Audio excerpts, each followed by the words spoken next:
You are listening to the Music Ed Mentor Podcast, where we teach music educators how to build, manage, and grow thriving school music programs and have long and happy careers.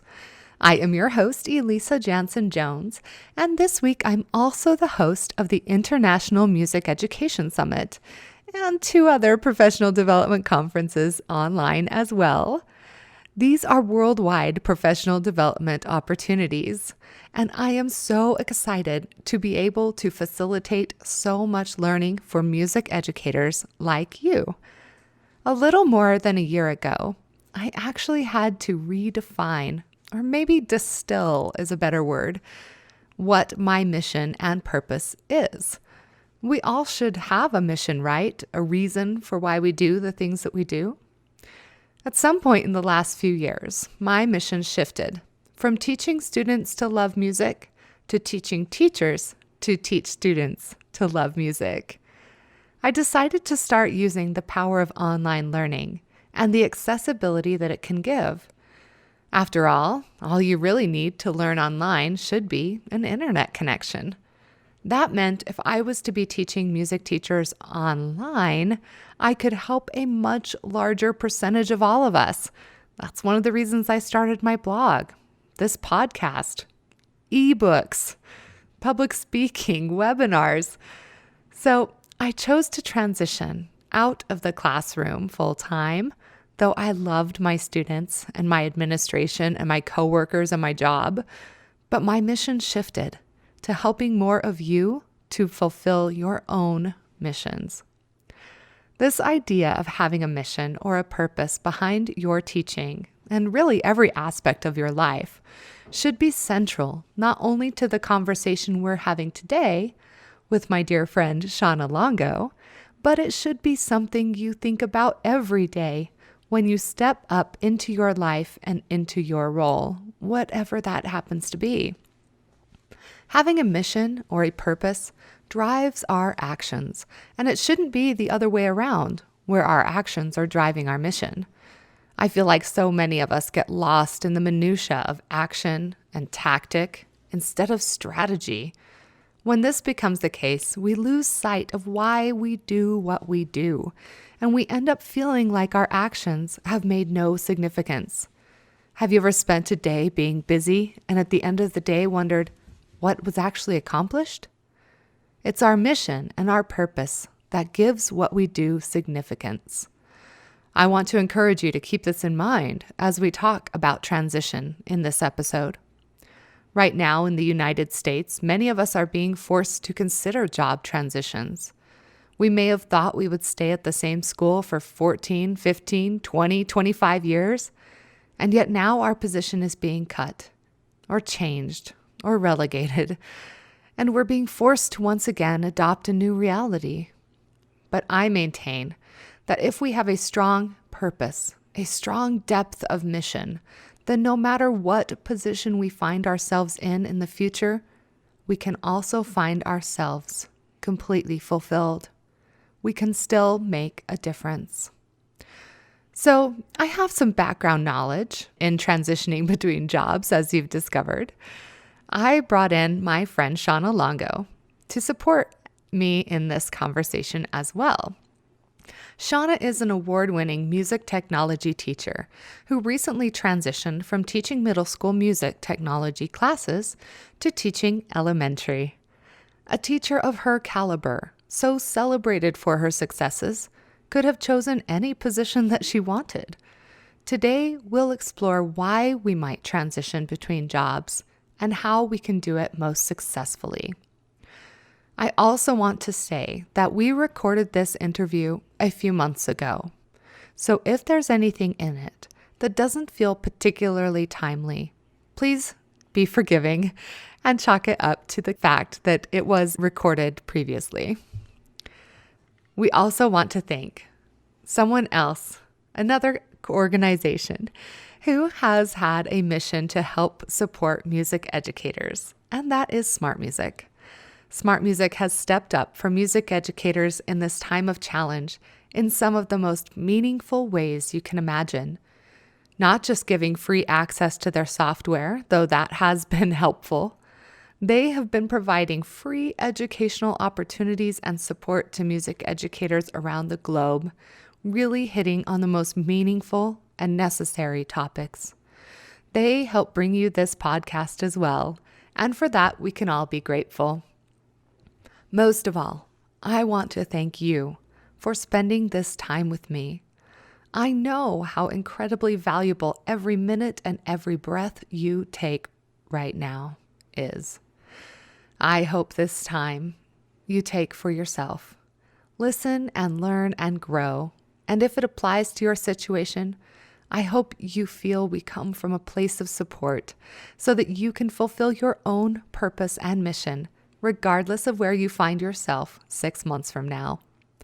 Without further ado, here is my interview and friendly chat with Shanna.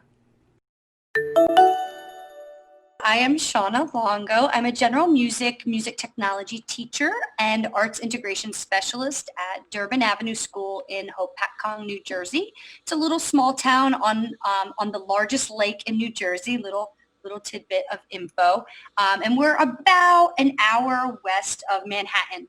And although that might sound like it would be suburbs, and I think technically we're a suburb, where we in our realm of the world, where it's the start of rural area. So I teach general music. I am very fortunate that I push into all the other classrooms to bring the arts and connect with those teachers and co-teach arts integration and STEAM lessons. I've been teaching, this is my 19th year total, 10th year in the district. I am in Hopatcong. But this is my first year in the school that I am teaching in. And so that's kind of how this whole podcast topic came to light with Eliza and I on how and when to make a change and what are the signs and what could be going on in your life to kind of lead you towards making a change and knowing when it's needed.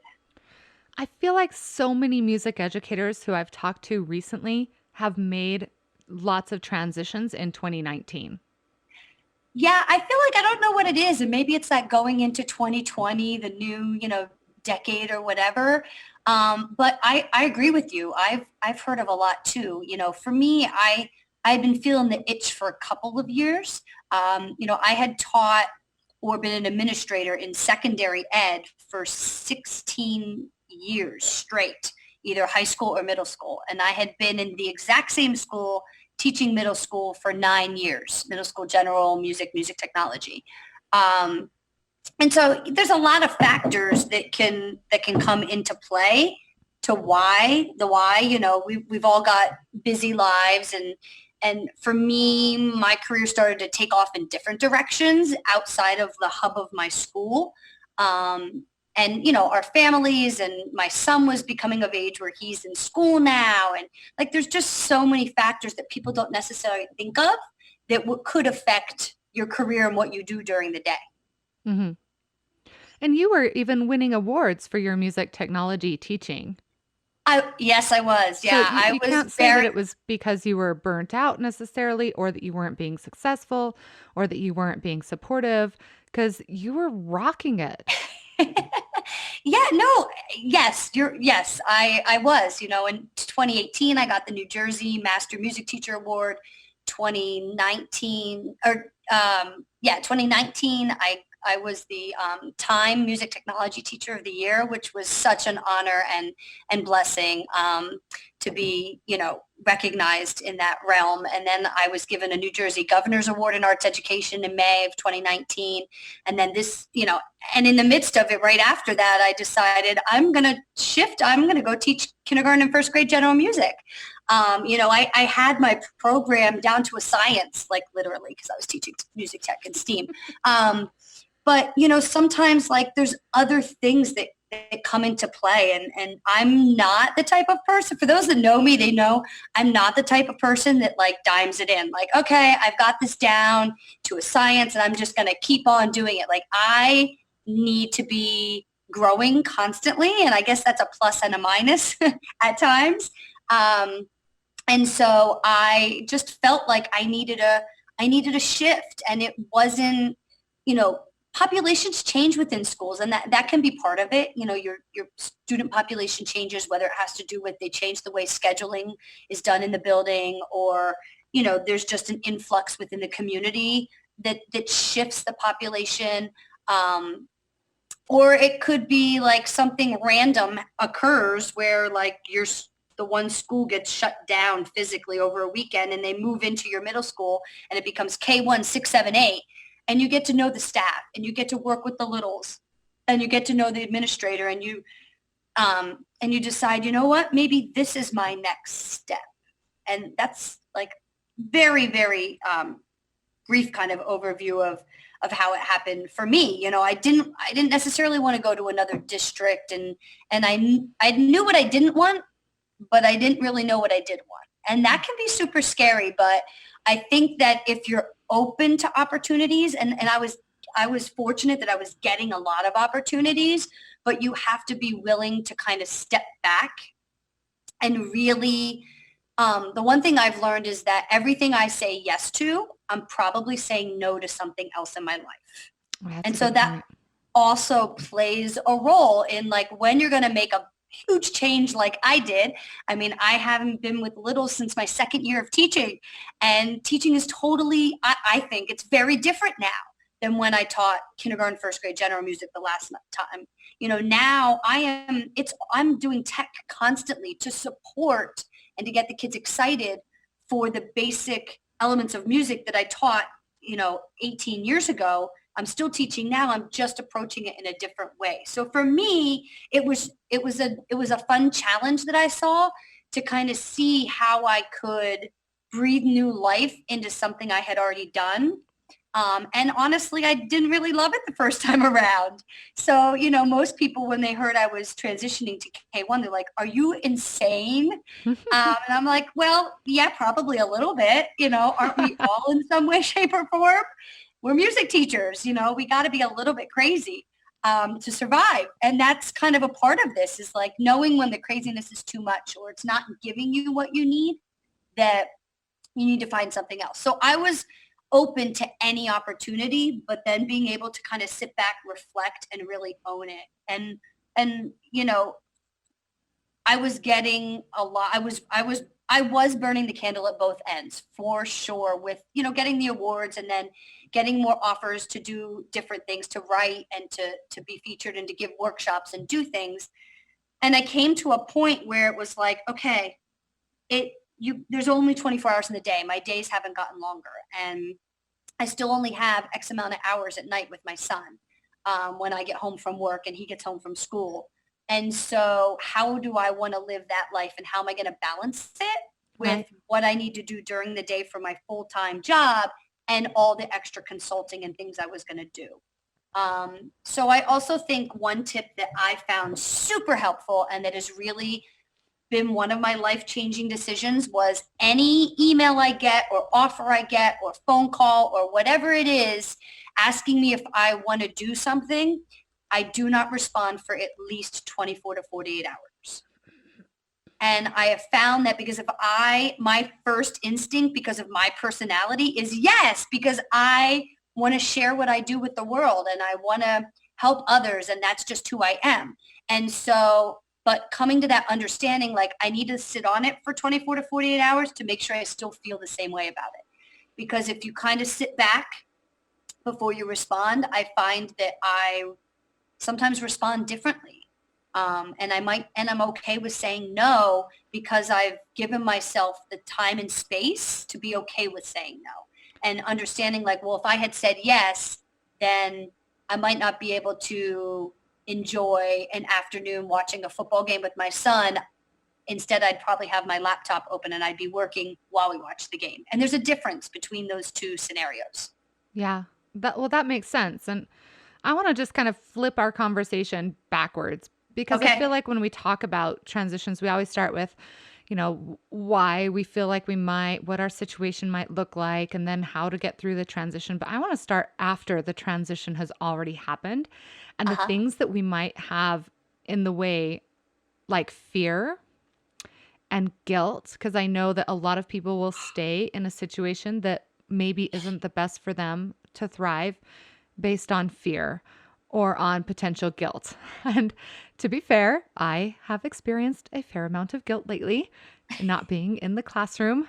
It's unfortunate when somebody who, I feel like I was a pretty successful music teacher, and there's a lot of fear and guilt. Can we talk about those? Absolutely. No, I agree with you 100%. And when I made this decision that I wanted to transition to K1, I had to go pitch it to the superintendent and get his approval and support, because it required a bit of a shift amongst, like, it didn't just affect me. It was a couple of people that then there was a trickle down effect. And one of the things that I had to, for lack of a better term, would sell him on was that, I had built a program that that the kids loved and that the administration respected. And they were really proud of the music technology STEAM program that I had built for that elective. And they were afraid, knowing that it's so attached, it's what I created. I created every project, everything came out of me, that they didn't want that to go away if I changed. And so I was at a point where, I said, listen, I will give them the keys to my kingdom. I'm going to give them a digital and a hard copy of everything I do. I wrote everything out step by step for projects, rubrics. I gave them everything to support keeping the program. And so I think that helped me put away some of the fear, was that I was doing my part to try to make it happen. But then there's the reality that when someone else comes in, and if nobody's really making sure, I don't know that any of them are doing anything I left behind. Right. And so the program shifted. And so, and just being like, okay, I can't change that, and I can't hold on to that, and I need to let that go, because for this moment, I need to not focus on everybody else, and I need to be a little bit selfish. And I think that a lot of teachers are afraid of being a little bit selfish in their own peace of mind and what's best for their, I guess, mental health and just their career. Well, and the term selfish it feels so biased. I feel like we've been pushed that don't be selfish, since we were Yes, infants. But if we're acting in our own self-interest, or absolutely. for our own wellness, or to develop our own lifestyle, I think that is freeing to think about. We're not being selfish. We're just being practicing self-interest and self-care, I and agree. honestly, But self-compassion. yeah, and not many people, everybody frames it as selfish at first. You know what I'm saying? They take it to that negative place, but it really, you have to shift that to the more positive, like you said, look on it, and because as we've been bred to think of it as, well, what about all these kids, and how's it going to affect them? But if we're not at our best, we can't give them what they need, the kids and the Well, program. and I kind of touched on this with somebody recently. Forgive me, I can't even remember who. I've talked to so many people recently. But I was mentioning how I truly miss being in the classroom, and those students were my students for 4 years. And I watched them grow up from babies, and Yeah. they loved music, and I'm such a good music teacher. Everybody pat me on the back. Okay. Hey, listen, 3 cheers for you, because you are a rock star music teacher. Well, so are you. It takes one to know one. Anyway, but I was like, and a lot of us are this way, that we can teach everything. I can teach band, I can teach choir, I can teach orchestra, I can teach modern band, I can teach elementary music, I can teach general music, I could teach conducting, I could teach composing, I could teach, probably some kind of technology. But the point is, am I best served for myself in those roles? Or is that playing into my talent? Is it playing into the lifestyle that I want to have? Because certainly there are other teachers out there. There's an abundance of music teachers who may be equally skilled, but not have the specific skills that you have. And Correct. so, finding a place where you can utilize your skills, your aptitudes in a way that creates wonderful, marvelous change or inspiration or whatever it is, that's the key. Absolutely. No, I agree And it's funny because I recently we had on Martin Luther King Jr. Day, we had an in-service for my district. And for the first 2 hours, our superintendent got up and spoke to all the staff about social emotional learning and things like that, and about really nurturing kids and differentiated instruction and those kinds of things. And he brought up, it's called Maslow's Hierarchy of Needs. And I remembered hearing it like way back in grad school a million moons ago, but I hadn't really thought about it. And so he puts this image up, and he's talking about with it in perspective of the students, and how like at the bottom of Maslow's pyramid is psychological needs, and how like a lot of our students physiological needs, air, water, food, shelter, sleep, clothing, those kinds of things, the basic necessities. And kids are coming to us lacking that. And if they don't have that, you can't get to the next tier of safety needs of like, personal security and feeling safe and secure in school. And then if they don't have that, how do you get to love and belonging and friendship and a sense of connecting with the teachers and feeling wanted? And some of these kids don't have that at home. And so we have to provide all of these things. And then you get to esteem, respect, self-esteem, strength, recognition of what you can do. And then at the top of the pyramid is self-actualization and the desire to become the most that you can be, your best version of yourself. And so as I sat there and heard him shining light on this as from the perspective of a student, I was like, this is absolutely true for teachers too. Like if and it totally fits what we're talking about with how and when to make a change, because if you're not feeling, I would hate to say safe in your school, but if it's not meeting your needs, you can't be the best you can be at the top of the pyramid, self-actualization, if you're not feeling the esteem and the love and the belonging and the connection with your kids and the program and what you're doing. Absolutely. And so it's just a nice little image. And I thought, wow, I made a little note that when I talk with Eliza, I'm going to bring it up. Everybody should just go take a look at this and kind of reflect like where you might fall. It might seem a little bit silly, but I thought of it in terms of like, where was I before I made this transition? And now where am I and why? And how the different levels, his hierarchy of needs, how they aren't being met in different ways. And it can really kind of help you if you're in that position where you're just not sure of where you want to, if you need to make a change and or, you need to justify it, because a lot of times we have to justify it in our own minds why this is okay, why it's okay to say, I need this. And here's why. And, part of my why in getting my superintendent to agree to the shift was like, I said, I want to go challenge myself and I want to lay a solid foundation for these little kids so that we can help build it from the bottom, from the time they get here, and then see this. I'm investing in seeing this through to where this can lead by the time they get to high school.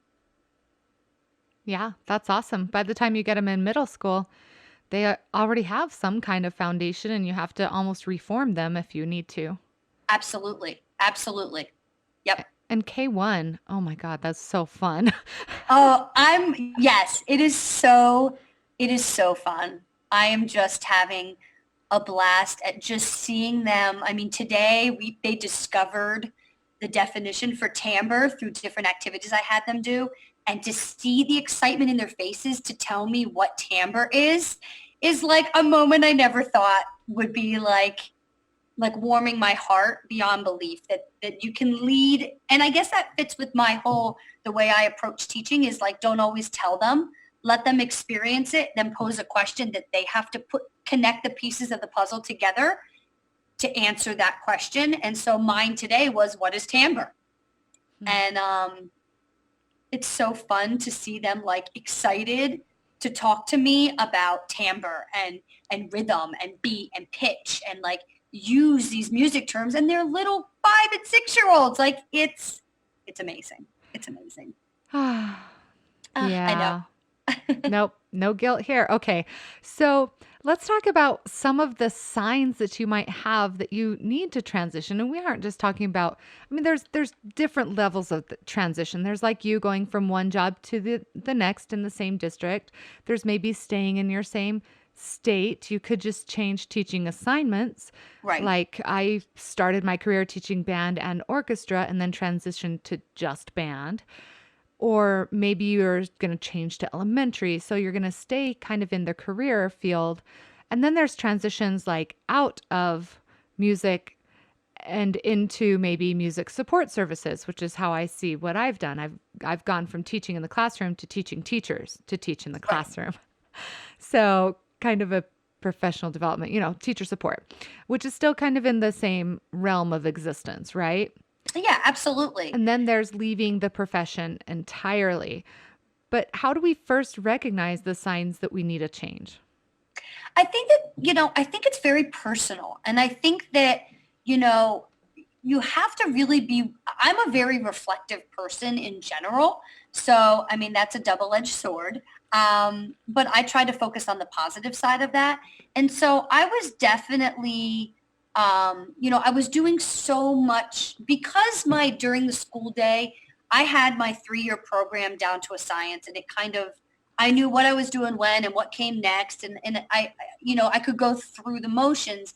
I was shifting to more like, okay, and the outside, I didn't have to do a lot of prep, let's say, for my school, for teaching the kids. And so, but when that, now that I'm in a new role, I'm needing to do more prep here. And I'm like, I think I was doing more of that so I would continue to grow personally. So I think it's really taking stock in what are you passionate about and why. I think that's important. Like, why is that what's making you happy, I guess, and what's making you feel fulfilled? And if it's not what you're doing that's paying the bills, for lack of, you know what I'm saying? None of us work 9 to 5 as music teachers, but if it's not that the More like full-time 7 part to of 8, your, whatever. Yeah. yeah, whatever, like, the chunk of like what's really paying all your bills, then I think that that's a good signal that something needs to shift if that's not really giving you your fulfillment. There's moments where we can feel stressed and that's going to lead to us being overtired, and that's going to lead to then changes in our personality in terms of being on edge or short temper, and not really being there for our students fully. And I think anyone that's a music teacher has those moments in their lives because if you're preparing for a concert in any way, as much as you take time, there's always stuff that happens and it's totally out of your control. But when we can't manage that and put it into perspective and still be connected to our kids and focus on them, and you feel like you're on that hamster wheel and you can't get off, you might need to take stock and think, what am I doing? Why am I doing it? And is this really what I want to give the majority of my attention and focus and my life towards? And if the answer is no, or I'm not sure, then the answer is probably no. You know what I'm saying? And then look for different opportunities. And I think, for me, I was patient, and I didn't just jump to the next thing that came my way, because a couple things came my way. A couple things came my way to leave teaching entirely and go more, as I guess I'll say, corporate. But you have to be willing to wait for the right thing also. But then I guess there are moments where you just need to, there may be people who it's not a good situation and they need to just get out. Mm-hmm. And I think that one thing that people don't think about is also school culture and climate, like the people you're working with and how that can wear on you. If the staff may seem supportive, but are they really lifting you up? Are they really your cheerleader? Are they really there to help you in your role? And I think that that's always important. And sometimes we think that, our colleagues are supportive, but then you might get in another role where you're like, oh my God, no, this is support. Support is they show up to your concert voluntarily and they walk into the room where the kids are like the holding pen, shall we say, the green room in a nice term. And they're like, what do you need me to do? And that's support. And so rather than, they could have just come and gone right out in the audience and sat and enjoyed the show. And so, that's just one example, but I think that that's really important, is your connection to your colleagues, and the culture and climate within your school is so important and can really help you through those difficult times when we might be stressed and on edge, and or when we might be more prone to having those moments. I think I just want to point out too that regardless of the situation you're in and how bad you feel about it or how good you feel about it, if you really want to shoot for that next step toward your own happiness, you really only have two choices. You can stay and change yourself, or you can change your situation. I mean, that's really all that every life choice comes down to, right? You can change yourself, or you can change your situation. But if you change your situation, you're there wherever you go. Wherever you go, there you are. Right. And because we can't change others. And exactly. I think that can be part of it, is knowing when it's not your fault. Because I think as music teachers, that we're going to go back, let's get back to that guilt factor of we do so much, and we're so ingrained in the culture of our school and even the community a lot of times, that we take on ownership of so much more than most other teachers do. And, the connections we have with children and their families, and we have that deeper connection a lot of times. And I'm not saying that other teachers don't have it, but we frequently really have that deep connection, and you can't change other people. And so if the other people are getting in your way, then you either have to change yourself, or like you said, you have to change the situation you're in. And not feel guilty. Right. And don't be afraid either. I think we stay in crappy situations that don't serve us because we're afraid of the consequences. We might, lose our tenure. We might have to get recertified if we change states. We might lose our benefit package. But those things, they come and go, and you can work that stuff out. You know what I mean? Absolutely. It's funny because people are like, oh, I get tenure next week. And I'm like, oh, great. And they look at me and I'm like, listen, I understand why it's there. And yes, I see the benefits of it, but I don't live my life leaning on tenure, because tenure's only as good as how many people are below you on the totem pole. Like, that's just the reality. Like, if they're hard enough, if the hammer comes down and times are tough and they have to cut X amount of dollars, it doesn't matter if I have 1 year in district or 20 years. If they're getting rid of, say, 3 people and I'm the bottom 3, it doesn't matter how much time I have, and I don't want that to stress people out, because as music teachers, there are typically a lot less of us than maybe like someone with an elementary cert. It's a bigger pool to pull from. And so I feel like, I also feel like if you're doing your best, then you gotta, at the end of the day, you gotta believe in what you do and hope that others will be responsive. And if they're not, then it's probably not the right situation for you. Amen. So how do we go about, now that we know how it feels to need a transition, how do we take that next step? I think you have to see what's out there, see what opportunities there are. And there may be an opportunity that you don't even know exists.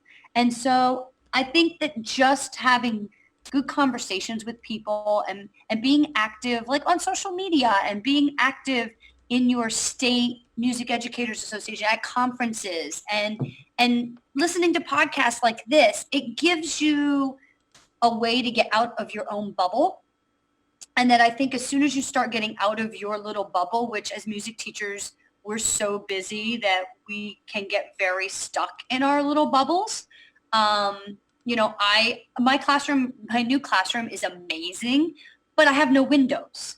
And so I make a point, I eat lunch in the teacher's room every day. And if it's nice enough out, I go for like a 20 to 30 minute walk on my lunch. I'm grateful that I can take that time, but it's necessary to just kind of like decompress and get some like, I don't know, air and light. And so I think you have to think about all of those things and just be open to anything, because I got to be honest with you. If a year ago today, someone, let's just say, Eliza, when you and I met up at TMEA last February, if you had told me I was going to be teaching K1 general music and loving it, I probably would have laughed at you. And so, because I wasn't in a space where I thought that was possible. Right. So I think that we have to be, because the opportunity wasn't there. So I think that just seeing what all is out there, looking for different things and being willing to think about and take time to really, is this the right move? Like, do your research too. Like, if you're going to change schools, districts, you got to know, like I knew the teachers I was now going to be working with. If I had come in here blind, it would have been more difficult, and I might not, I don't know that I would have come here had those teachers not moved into my school and I didn't get to know and love many of them, So I think that you really have to take stock in, what would this change mean for me? And would this change give me what I'm looking for? I think you kind of got to do like an inventory of what you want this change to give you. You know what I mean? Like, write it down, because when we write it down, it's like an affirmation. Right. If we just think about it, we're going to forget. But whether it's digitally or you actually write it on a Post-it note or in your calendar or however you do it, but what are you looking for? And it might not be, I want orchestra now. Maybe it is, things, but it might be, I want supportive colleagues, or maybe it's, I want to be challenged, or I want to see how I can change a program, that was doing it a different way. And what can I bring to those students and to this program? And would I get the support to be able to do what I do best? Yes. Yeah, I love that. Really outline the thing that you're looking for, and then you will find it. Yes, And absolutely. There's so many ways to contribute too. Yes. It doesn't have to be in the field that you thought you were going to be in. Keep Right. your mind open, keep your heart open, and you'll be led to the opportunities that are out there. And if you have to leave the field of music education, that's okay too, because there's plenty of talent to go around. Actually, I feel bad Absolutely. that I just said talent. I had this great conversation with Matthew Arau, and he's like, I want to get rid of the word talent. I'm sorry. Let me rephrase that. So there's plenty of aptitudes out there and you'll Yes. find something. But the worst thing you can do is stay in a situation that you hate because it's not serving anybody. Yeah, and I even think, like, you may not even hate it. It just might not be giving you what you need in that, where you are. Does that make sense? Because, like, I personally wasn't in a terrible situation.